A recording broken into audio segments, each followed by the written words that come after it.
Good evening. Welcome back to the Darkness on the Edge of Town Paranormal Radio Show. I'm your host, Dave Schrader, here with you every Saturday and Sunday night, 9 to midnight. You can check us out every week right on your dial. Listen, we've also got shows that have been archived for the last 2.5 years. And if you'd like to tune into those and check out our older shows, go to darknessradio.com. Click on the archive links, and you can hear shows. We've interviewed everybody from Dan Aykroyd on UFOs to the Ghost Hunters. We've had a great lineup of speakers that we've dealt with over the last 2.5 years, and all those old shows are there. If you want any of the newer shows, you can bring them back. Check them out at our current website. Click on Darkness Radio, and you'll be able to pick up all of our shows going forward from August 24th on to today. All the shows are usually up really on the site within an hour of the time that they air live. So you can check out the shows and keep up to date that way. Also, if you have anything that you'd like to hear us talk about on the shows, if there's topics that you're interested in, you can email me information at dave@darknessradio.com. Go to our website or go to darknessradio.com, and there's a Suggest a Guest column that you can hook up there and be a part of it with us. We have always got fun stuff going on, different kind of guests and topics, and a lot of the guests that we get are because of listeners like you that are checking it out and want us to explore this. And if you know of paranormal groups that are investigating awesome places and have some really great stories to share and be a part of, we'd love to hear about those as well, especially if you have some good evidence. I do want to set a couple of ground rules and parameters for that. We have a lot of paranormal groups that contact me on a daily basis asking if we can showcase their team. If you'd like your team to be showcased on our radio show, then this is what we'd ask for you to do. We'd ask that you contact us, give me an email telling me about the case that you're researching, what you found, what the experience is, the history of the location, and we'd like you to supply us with at least 5 to 6 of your best EVPs that you have, the electronic voice phenomena. It's got to be clear. It's got to be good in order to be playing over the radio. And if you've got any cool video or photographic evidence that we can post on our site for people to review, that would be helpful as well. We'd like to be a part of your world and have you be a part of ours. And that's usually the best way to go about setting up to have that done. We do have other fun stuff that's going to be going on. Please check out our website at darknessevents.com. Again, that's darknessevents.com.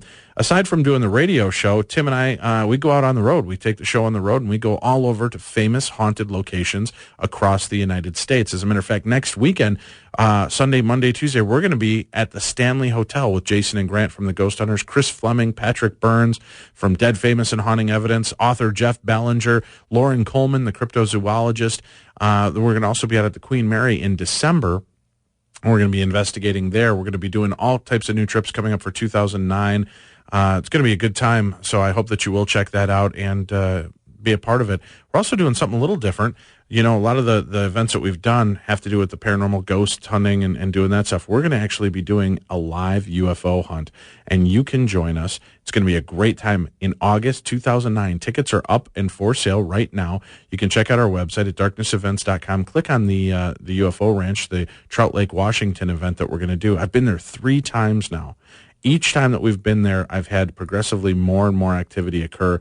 Amazing stuff. As a matter of fact, if you check out our website at darknessradio.com and click on the events, click on the MySpace page, you can go there. This week, I'm going to try to put up a blog telling you of the stories that I've had happen while I was there. These aren't secondhand stories. These are things that I've actually had witnessed and been there to see with large groups of people. So it's been a lot of fun. If you're interested in exploring that part of the world with us, and we're working on some great lineups. As a matter of fact, we talked to Jesse Marcel Jr. a couple weeks back about the being a part of this event with us, and he's very interested. And again, Jesse Marcel Jr., if you missed the show, his father was the first government official on the site of the famed Roswell crash, and he has got an amazing story to tell. So we're going to be doing that trip. There's all kinds of fun stuff, but you get 3 nights of star watching, and we're going to be hearing from some of the biggest experts in the field of ufology, including Bill Burns from UFO Hunters on the History Channel, and he is the owner and operator of UFO Magazine. So I hope that you'll check out the website for that. We've had a lot of people that have gone out on the events. We do a lot of fun stuff, too. We like to show the paranormal cares at each event. We do live charity auctions where we raise money for everything from, like at the Queen Mary, we're going to be raising money for Haven House, which is a battered woman's shelter, one of the first in the United States. And Aaron Gray from the television show Silver Spoons and from the show Buck Rogers, it's one of her pet projects we've helped raise. Last year, we raised $18,000 for Haven House for battered women. And we're going to be doing at the Stanley Hotel. We're going to be raising money for Shriners Children's Hospitals and also for the a Great Children's Equipment Network, which supplies, wheelchairs, different things like that for the needy, for people that can't afford the equipment that they need to get by in life. So we do these at each one of the events, and people give freely and lovingly, and we appreciate that as well. Seems like we're having a little bit of a challenge getting our next guest on the line with us, so we're going to continue to work on that and see if we can bring her on. If you'd like to share some of your stories of the paranormal, if you have issues with the paranormal that you'd like to discuss on air with us, you can open up. We'll open up the phone lines right now if you want to call in, share your stories of a UFO sighting that you had, Bigfoot sighting, ghost sighting, demonology sighting, Jason Gowan sighting, anything that you've seen that's strange and out of the ordinary. Just give us a call, and we'll talk about that on air. Right. If you also have questions and you're sitting in the chat room and you'd like to direct us some questions, Ben is in the chat room, and she will take your PM'd questions and ask them on air. We'll try to get you some answers for that as well. Wanted to mention, too, doing some of the stuff everybody always wants to know, getting into the paranormal, do we feel that there's an issue doing the live events of exploiting or taking advantage of the dead? Because we're going out to locations and putting the ghosts on display as a zoo. And people have been bent out of shape with us in the past because they feel that we're exploiting this, taking money for these events to do this type of thing. And, I'd like to address that fact because something that, we've addressed as a whole, the guys from the Ghost Hunters, Patrick Burns from Haunting Evidence, Chris Fleming from Dead Famous, is that because of the advent of all these paranormal TV shows, which you have to understand are first to serve for entertainment purposes. That's why they're shot the way they're shot. That's why the evidence is shown the way it's shown. They cut out a lot of the boring content that takes place in an actual paranormal investigation. Unfortunately, it's kind of unleashed this unholy legion of every goof under the sun who's watched every episode of Ghost Hunters now deems themselves a paranormal investigator and will go out into the field and start randomly investigating. They're getting called into homes where people are dealing with malevolent spirits and things that frighten them, things that they don't know how to deal with. And now people that have watched episodes of Ghost Hunters or Dead Famous, Most Haunted, any of these paranormal state, they feel that they are now an accredited name in the field because they've watched it on TV and they know how to deal with these issues. And they're really opening up a Pandora's box. What we hope to do with our events, and there's so many other fantastic events out there like UNIVCon and the AGH events, what we're trying to do is educate people so that when they watch it on TV, come out to our live events, and they have questions about the paranormal, we don't just put people in there and not let them know what's going on. We bring them out so that they can actually experience and listen to some of the top speakers in the field as we get in-depth talking about every aspect of the paranormal, how to go through an investigation, how to review your evidence, how to do this. Because we can't control who starts their own paranormal groups, but we can try to help the people that are getting started to understand it better so that they're more suited for going out on an investigation. Do we believe that we're exploiting spirits? I do not. I can tell you that at every event that we do, we have soul releases where we do our best to try to pray, bring in white light. We have experts on hand that do their best to try to help to cross over any spirits that are there that would like to move on to the next plane of existence. And we do that with complete love and respect at every event. As a matter of fact, we do not encourage taunting or being rude. You got to remember that when you're engaging spirits, that you have to engage them in the sense that how would you want your grandmother, your grandfather, your daughter, your son, your father and mother spoken to in life? You want to be that same kind of love and respect when you're investigating into the paranormal as well. And we'll cover more of that. Looks like we do have a call on hold right now. It's Robert from Alabama. Robert, thanks a lot for calling into the show this evening. Do you have a paranormal story you want to share with us? Hey, Dave. How you feeling? Doing great. Thanks a lot for calling, my friend. Yeah, and this actually happened to me. It's been this was March of 2007, and we were doing an investigation, actually training some new members of a team here in Alabama. Of course, we were in Deborah's backyard, so it was me, Deborah, some other members of her group, training these members of another group. Okay. So, at first everything's fine, but, we get to a point where you're investigating, we're going back into the woods, and we're just thinking nothing's happened. Then we see this shadow moving across in front of us. Now, was this shadow, was it a classic shadow, or when you say shadow, was it a figure that moved, but it was just jet black? So it was like a... Figure that moved, jet black, Okay. shadow person. All right. And we can see it with our flashlights, which is what was odd. We're sitting there following it with our flashlights. Now, was the light being absorbed by the shadow? Was it bouncing off it like it was a solid figure, just solid black? It was, when I looked at it, it looked like it was bouncing off. I didn't have my flashlight. There was two guys with flashlights. But it kept looking like it was just bouncing off, like it was just solid. How about any noises? Did it make any crunching as it moved through the woods? Yeah, you can hear crunching of leaves and sticks breaking. That's what drew us to it at first. Okay. And were you able to explore this any further? Were you able to capture or find anything on video or audio at all? Actually, when we first started hearing the crunching of the leaves, someone did take a picture. My back turned to the camera, and you can see it standing beside me or trying to run away beside of me, like it's running or it's standing still. Oh, really? So in the Yes. photograph, they were able to actually capture the anomaly standing near you? Yes. Wow. Now, did you get any feel from it at all yourself? Were you picking up any kind of vibrational pull, a heat, a cold breeze, any kind of energy from it? I was picking up a lot of negative energy around it. I'm not going to say demon right off the bat. So. Right. But I will say, like, maybe, intelligent haunting, like, is the spirit of someone who just was not happy with us being back there. Interesting. Now, you guys, this is a strange backyard. It's Deborah Collard from NAPS, which is a Northern Alabama Paranormal Society. Yes. She has just a crazy backyard with all kinds of strange anomalies. There's been some vortex photographs I've seen, some really chilling lights that show up. She's even believed she's had some UFO-type activity in her backyard, right? I wouldn't call them like UFOs, but maybe even the probes, the little balls of light that seem to go around and check you guys out and then vanish. Her dog, I think, even chased something down like that, didn't it? Yes, and there's some people in the chat room right now. Ben's going crunchy ghost. Thanks, Ben. Thanks, Robin. I love you, too. Well, Robert, thanks a lot for calling in tonight and being a part of the show and sharing your story with us. No problem, bud. You take care. Thank you. We'll see you later on this month. Yeah, I look forward to seeing you. All right, see you then. Thank you.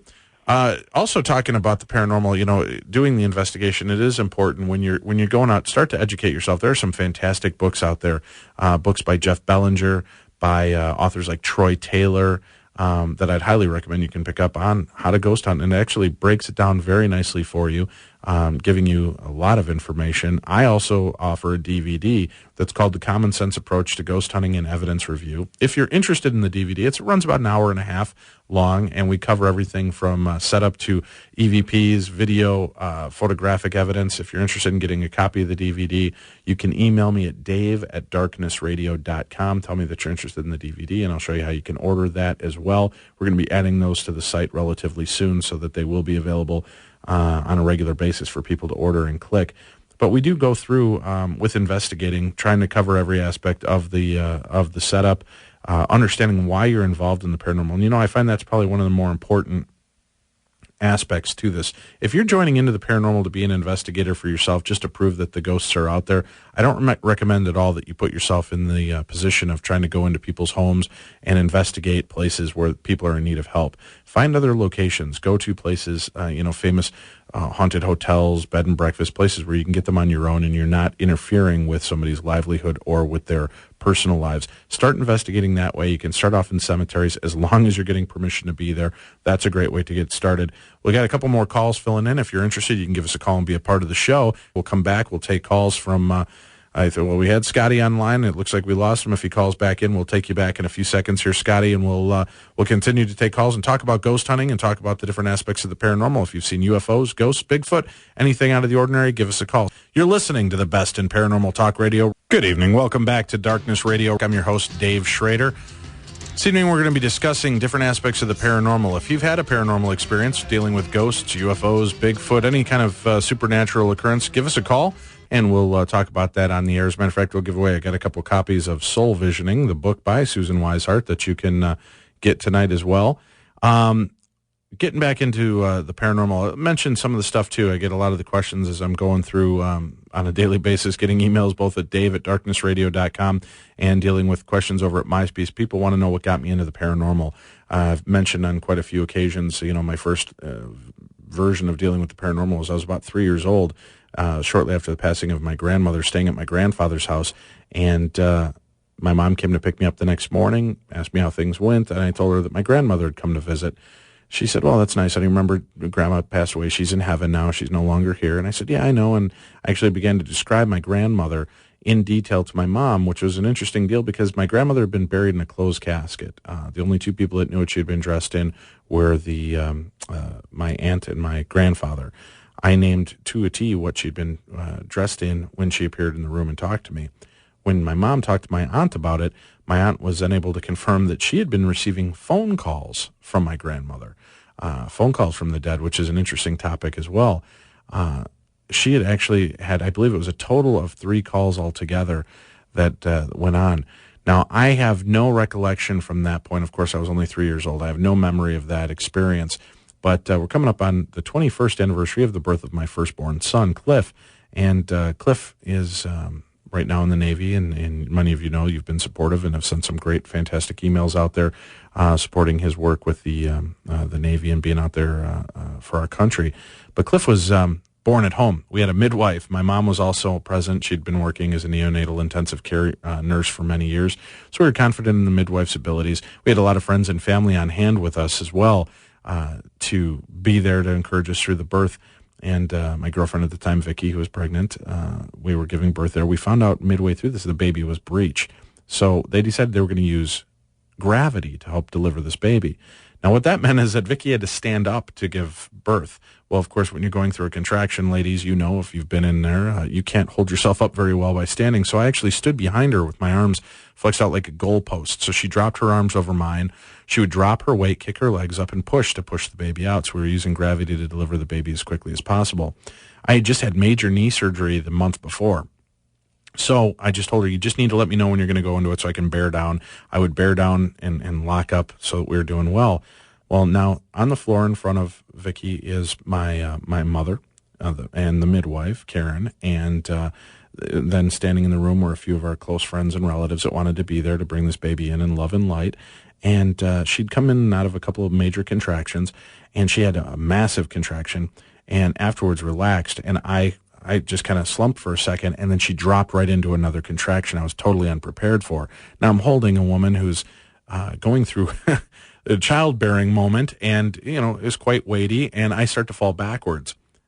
I stop at about a 50 to 60 degree pitch, boom, just stop and start to stand back up. What it felt like to me, now, I grew up, I'm a child of TV in the 80s, automatically I just kicked into Incredible Hulk mode. It must have been my adrenaline rush and my gamma radiation treatment from a childhood, right, Ben? That's got to be it. That gave me the super strength to be able to stand upright again. Unfortunately, there were other witnesses in the room. Now, the strange thing is, after my son was born, he came out and was in what they call distress. He was not responsive at first. I had spent 9 months talking to her belly. So, folks, if you're out there and this is your first baby, talking to the belly does work. As the midwife was talking to us, she said, talk to your baby. He's not responding. And Vicky was crying. She said, baby, what's wrong? And I was just sobbing like an idiot because here was my little boy. The midwife again looked up to me and she said, David, speak to your son. He's not responding. So I looked down at him. I said, Clifford Schrader. And his eyes turned to the sound of my voice and he began bawling. Well, after everybody kissed and hugged and everything, my mom comes up, gives me a kiss and hug, and she says, I have to ask you something. And now at this point, my mom's been working for Shriners Children's Hospital, and they deal with children with back injuries and spinal cord injuries. She said, Dave, you were falling backwards. How in God's green earth were you able to stand upright again? I said, I don't know. I said, I just almost felt like somebody grabbed me underneath my armpits and stood me straight back up. And I said, but I'm guessing it's just my muscles locked and I was tense and, adrenaline kicked in. She said, no, that's what it looked like. It looked like somebody lifted you and put you back on your feet. And she said, did you smell anything strange? And I started to laugh. I go, Mom, I was just holding a pregnant woman passing blood and all kinds of vile fluid. I smelled a lot of strange things at that moment. She said, no, did you smell something flowery?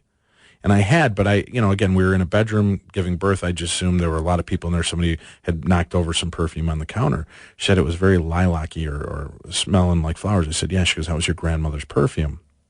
So I thought, oh, that's interesting. So maybe Grandma was here with us again. I walk out in the hall. My aunt's out on the couch crying, and I walk up to her. I go, "What's wrong? What's going on?" She gives me a big hug and kiss and thanks me for allowing her to be there for the birth. And then she says, "Dave, how did you stand back up?" And we went through the same Q&A. And then she asked me also, "Did you smell the perfume? That was your grandmother's perfume." So my grandmother, which was really kind of sweet, was there at the birth of my son. So that meant a lot to me and my family, having that type of experience. That was one of my first adult memories of dealing with the paranormal. As a teenager, there were a few strange things I talk about now as you start to, reflect, and I learn more about the paranormal, and I learn more about things like EVP and toys communicating. I started looking back at how many weird things have happened to me throughout my life. And this is kind of what has kept me alive in this field and wanting to know more. I used to have this little CB radio my dad had got me for Christmas. Literally, you could talk on it and talk to CBers as long as you were 5 feet away from them. Otherwise, you could just use it as a way to listen on the radio. So I would sit in my room and listen to this radio and listen to CBers, and I'd be playing with my toys, G.I. Joe, Star Wars action figures, whatever. But I'd notice that once in a while, this creepy metallic voice would almost respond to what I was doing. So if I had, G.I. Joe flying through the air and then I drop into the ground and start screaming because I had a shark there, I would hear this voice come over the radio that would say, "That looks like it hurt." And I thought, well, that was strange. But again, I didn't know if I was picking up the wrong frequency, somebody else's radio wave coming in. But then every now and then it would respond to something, or I'd do something silly or funny, and a laugh would come over at the exact same moment. As a matter of fact, I just got this radio back from my parents. So I started to have experiences like that. Before we go to break, I'll mention this one, too, is one of the more chilling ones that I had.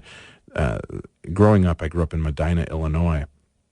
And nice suburb, nice little, Pleasant Valley Sunday type of suburb. All the houses are cookie cutter and beautiful. And there was one house, just a regular old ranch house off of the road I lived, and it just freaked me out. I don't know why, I just was always unnerved when I walked by it. And the one day as I'm walking, as the house is coming into view, I'm looking, and I can see a man standing inside the window, the big picture window in the front. He's standing with his arms behind him, looking at me through the window. I put my head down, keep walking. I get about halfway through his yard, and I turn around and look. Now he's in his yard. He's somehow crossed through the glass window and over the sidewalk, past the hedges, and he's now standing in the yard. So I start to pick up a little bit of a pace, and I'm moving a little bit quicker at this point. And I turn around. Now he's halfway in the yard. I'm not hearing any footsteps. I'm not hearing any, and he's not huffing or puffing, and he's still in the same standing position, staring at me. So at that point, I take off like a bat out of hell and start trekking down the road. I turn around. Now he's on the corner of the property, right near the stop sign, a good 15, 20 feet away from me. I'm 41 years old now, folks. I saw that when I was about 15 years old. I still go to my parents' house. There's no way on God's green earth I will drive past that house. My parents tried to do it to taunt me, but that was one. I saw the movie The Ring, and the way that girl moves in the movie, that absolutely freaked me out, because that's how this guy was just kind of popping up in and out of the yard. So that was one of my more frightening experiences with the paranormal and ghost hunting. Got some fun stuff we'll talk about. We're going to take another break here. You're listening to Darkness Radio. We are your paranormal home in the Twin Cities. You can tune in to us every Saturday and Sunday, 9 to midnight. Hope that you'll stick with us. We're going to be back again next Saturday night. We have Psychic Tiffany's going to be in studio. We're going to be talking to some of the top morning personalities in the Twin Cities. Are going to come in and get readings and hopefully connect with loved ones that have passed over. Stay tuned, though. We'll be back with more right after this. You're listening to Darkness Radio.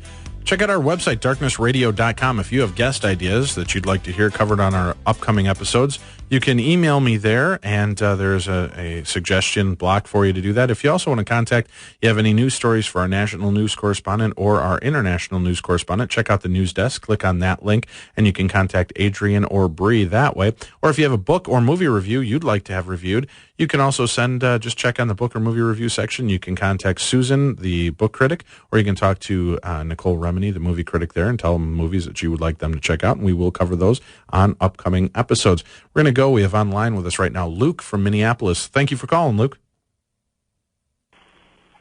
Are you there with us? Yes, I'm here. All right, Luke, you have a ghost story? Yeah, actually, it has to deal with a here in Minneapolis. There is a building in downtown called Gold Medal Flower. I'm not sure if you're familiar with it. Yeah.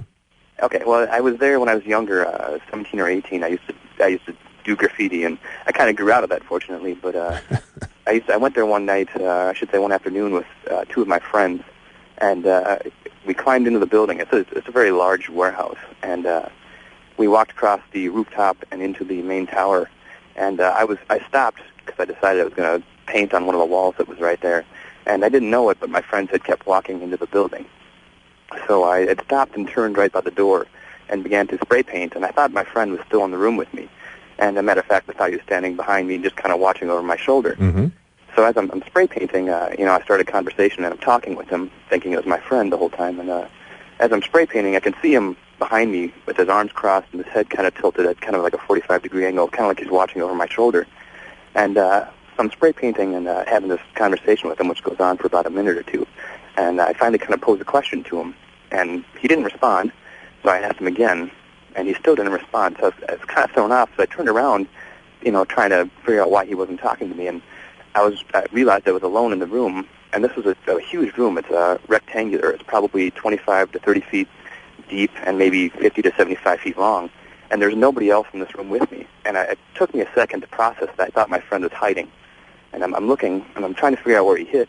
And then about a second later, I realized there's no way that he could have gone that fast and disappeared. And as soon as I realized that, my stomach dropped, and I got, it was just goosebumps all over. Right. And I realized I was alone in this giant corridor, so I grabbed all my stuff and just ran into the building and realized that my friends had kept walking. They were 2 or 3 corridors down.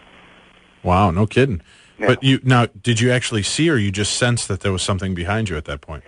Yeah, it's a little bit of a both. You could kind of, it's kind of like if you have somebody standing behind you, you know they're there. Right. And if you're not looking directly out of them, you can kind of see them out of the corner of your eye, It's, you can kind of, like I said, I could see the arms crossed as if he was standing there kind of watching over my shoulder with his head, tilted.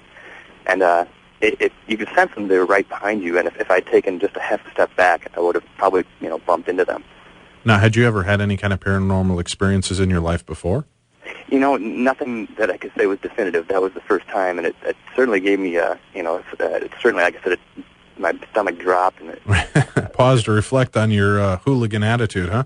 Yeah. I guess it changed my ways. I never went. I went back there a couple times, and there's always different kind of things that happen there. Actually, my friend that was there once went back there and was kind of looking down a corridor, and there was somebody in all black that was running at his car, and he was parked perpendicular, so he had to kind of straighten his car out and keep driving. And he said the individual was still running after his car. So it's kind of a weird area. Every time we went back there, there was kind of it's just a real eerie building. Very cool. Well, Luke, thanks for being a part of the show tonight. Why don't I put you on hold? I'll have Ben or Steve will take your information. Let's get you out a copy of the book Soul Visioning, okay? Okay, thank you very much. All right, thank you very much, and thanks for being a part of the show with us. As we're talking, and I've got Scotty on line. We'll take him in a second here. One of the stories that, again, talking about some of the weirder stories I've had experiences with, it was about 2 years ago, and I'd fallen asleep on the couch. I was living at home, fallen asleep on the couch downstairs watching late-night TV or so, and the TV powered off. My now ex-wife came down to wake me up, and when she sat on the edge of the couch, she started talking to me. Something just felt weird, and I turned around and looked, and there she was speaking to me, but hovering in front of her face was this, there was another face, and it was attempting to take on her look. And it was hovering, it was like a really weird science fiction special effect. It was almost like a holographic face hovering there in front of hers. And the minute I saw it, my stomach just rolled, and I started crying. I turned away. I said, you just go upstairs. I'll take care of it. I'll be up in a few minutes. And my wife was like, what's wrong? What's wrong? She said, go away. Get upstairs. And that was one of the more disturbing moments I'd ever had, dealing with this. And this, again, was about 2 years ago. Looking into the field of the paranormal, and it starts to make you pause a little bit and wait. Now we have Scotty Roberts online with us, right, Scotty? Hey, Dave, how you doing? Hey, doing good, buddy. Thanks a lot for calling in here. Now, exploring into the paranormal, I know that you've always had a, kind of an interest in this, but this is a little new to you for probably the last 3 to 5 years, getting more involved in the investigative technique. Have you ever had an experience yourself doing these investigations where it comes home with you, or you feel like you've got something that doesn't belong? I excuse me, I couldn't tell you if anything has come home with me, nothing that I've recognized, but I know certainly, this would be Rainey's story, Rainey has experienced things around the house here that I don't experience and I don't see. This wasn't the story I was going to call in with, but when I was on, I believe it was the Waverly Hills trip a couple of months back, she had a shadow person in the house here. Now, you've seen the old ranch house out here. And it's a little tiny old house, about 100 years old. And at the base of the stairs, she saw in the evening hours a shadow standing at the bottom of the stairs. And she thought it was my son, Sam. And then realized quickly that he wasn't here. He was away for the weekend. And when she turned back and looked at this shadow, it had moved up the staircase and turned out the light upstairs. And it's one of those 3 switch lights where it's always on the lowest setting, so something rounded out all 3 of the settings and turned the light completely off. And so she was pretty freaked out. Yeah, effectively freaked, huh? I don't know if that's something that ever came back with me or with her from any of the investigations, but I couldn't tell you for sure. We get a lot of stuff. We get stuff around the house, and we don't know. So. Well, now, what was the story you originally were calling in with? The story. This is a few years ago. This is when I first met Rainey, and I had a big house in Bloomington, and you'd know the area off in the 100th and Portland area. Mm-hmm. And this house was about 50 years old, and I would have in the master bathroom area, it seemed to be that's where all the activity focused, the master suite and the master bathroom. And you could walk back there. First thing you'd notice, you could walk back there and you just hit a wall of cold air, which, you brush off. Even when you investigate, you brush that stuff off a little bit. Right. But it's in the back of your head. Then we'd notice in the bathroom that all the drawers in the vanity would be opened, almost like a staircase. And so we'd shut the doors. Then we'd come back a few days later, and the cats would be locked in the bathroom with all the drawers open, blocking the door so you couldn't open the door. So somebody had shut the door and opened all the drawers. I pulled those drawers apart to try to find out if there was some way that they were opening by themselves, but they were kind of spring-loaded and very tight. And I pulled them out looking to see if there were air currents or anything. Nothing. So this went on for months. And then there was one night that this was at the beginning of our relationship, and Rainey stayed over, and she got up, and I know what it was. It was storms in St. Paul, and she came over because all her power went out with a couple of friends, and she went to take a shower at it was 2:30, 2:45 in the morning. I was sitting in the living room with the other friends, and she came out at the end of the living room in the archway, which turned to the bathroom, and she was dripping wet with her clothes on. And she had this just pale look and said, "I'm done in the bathroom." And we all kind of teased her and said, "Well, okay." But she said, no. And she brought us around the corner, and the drawers were open, sure enough. And she's pointing at the still steamy mirror, and she said, I had just gotten out of the shower feeling like somebody was watching me. And I stood there for a second, and in the mirror, 2 little handprints formed up high on the mirror and dripped down in the steam. And the handprints were still kind of there in the fading mist on the steam. And she said, so she got a little freaked out, and she reached over, grabbed her clothes. As she turned, the bottom drawer of the vanity slid open and slammed shut really hard in front of her. And so she threw on her clothes and came out. Proceeding now down a few months with this story, and I'll try to not take it out too long. You cut me off if I get too long. But proceeding a few months, she stayed over, and one night, about the middle of the night, left the bedroom, came back in, and there was a little boy standing in the room. It was not my son. Looked like he was about 4 years old, in a black suit with white cuff, white collar.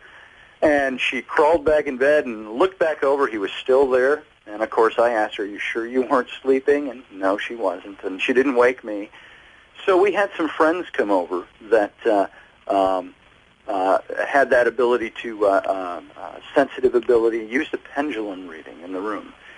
And got that this little boy, he called himself Peter, said he was my son's spirit guide, and that he would grow up with my son, and that there were 4 spirits and 2 ghosts in the house. Mm. And so she asked to speak to one of the ghosts, and this is the kind of the crux of my ghost story here. As she spelled out the words that we're spelling out, she asked, "Are you a male or a female?" And it spelled female. And you were once living, yes. And could you tell us your name? And I won't say the last name here for sensitivity of the family, but it gave the name Tammy, and then we'll call it Johnson, Tammy Johnson. And I recognized the name right away, and I got, you know how you get the chills on the back of your neck? Right. This went from the back of my neck, I swear, Dave, all the way down to my toes. I'd never felt anything like that before. It was like those icy pins and needles, and my eyes teared up. And I said, do you know who Tammy Johnson is? And, of course, this woman did not know. 30 years prior, I had dated her when I was in high school. And she had severe diabetes, and she died about 15, 16 years ago in childbirth from severe diabetes. And this ghost had said during this pendulum reading that she had been with me for 12 years, and at that time the math was right. She died in 92. Wow. And the next day, I'm all alone in the house. It happened to be New Year's Day of 2005, and I'm standing in the house, bright sunshine coming in off the snow, and it's about 3 in the afternoon, and so I'm standing in the bedroom where all this took place. And I said, oh, and by the way, this same Tammy, when asked with the pendulum reading, said she was the one that was opening the drawers to get my attention. So I'm standing in the bedroom, wood floors, and I said, well, Tammy, I said, if that's really you, I'd love to have a sign. I said, now don't hover over my bed at night. I'll pee my sheets. I said, but just give me a sign. That would be really nice. And as soon as I said it, I heard this big thump on the wooden floor right in between me and the bed, which was about 15 feet away. And I kind of jumped a little, and I said, oh, that'll do. And so I had even more, as time would go on, even more tapping responses, more misty light anomalies in that room that other people would see. When you would walk through the house, you would know there was activity because you could pass through a certain part of the house going back to the master suite, and you'd hit that wall of cold air, and strange stuff would happen. Well, very cool, Scotty. I gotta wrap up and go to a break here. Well, that's a cool story. Let me put you on hold too, and let people know you do tarot reading. We've had you in studio here with us before. How can people get in touch with you if they're interested in getting tarot cards read? They could go to my site, tarotbyscotty.com, and there's phone numbers on there and everything. Also, Scotty is a fantastic author. He has a book series out called The Rollicking Adventures of Tam O'Hare, and it's a kind of a tween book series, but it's a fantastic fantasy book series. And how can people look up information on Tam O'Hare?